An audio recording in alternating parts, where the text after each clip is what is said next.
माता चंद्रघंटा का नाम उनके मस्तक पर सुशोभित अर्धचंद्र से पड़ा है। ये आय साहस और शक्ति का प्रतीक है।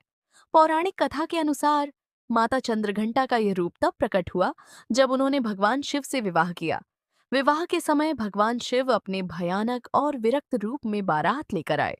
उनके शरीर पर भस्म लगी हुई थी, गले में सर्प थे और साथ में भूत प्रेतों की टोली थी।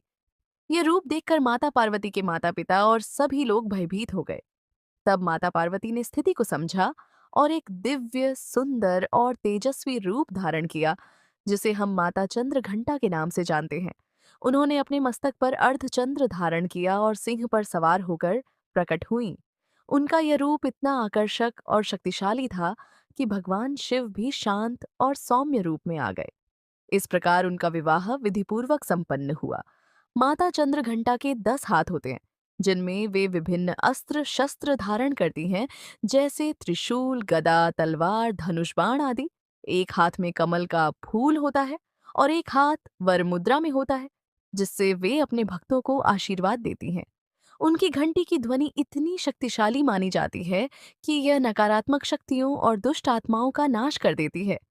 एक अन्य कथा के अनुसार जब असुरों ने स्वर्ग और पृथ्वी पर आतंक मचाया, तब देवताओं ने माता चंद्रघंटा का आह्वान किया। माता ने युद्ध का रूप धारण किया और सिंह पर सवार होकर रणभूमि में उतरी। उनकी घंटी की ध्वनि से असुरों की सेना भयभीत हो गई और अंततः माता ने उनका संहार कर दिया। इस प्रकार उन्होंने संसार को भय और अधर्म से मुक्त किया।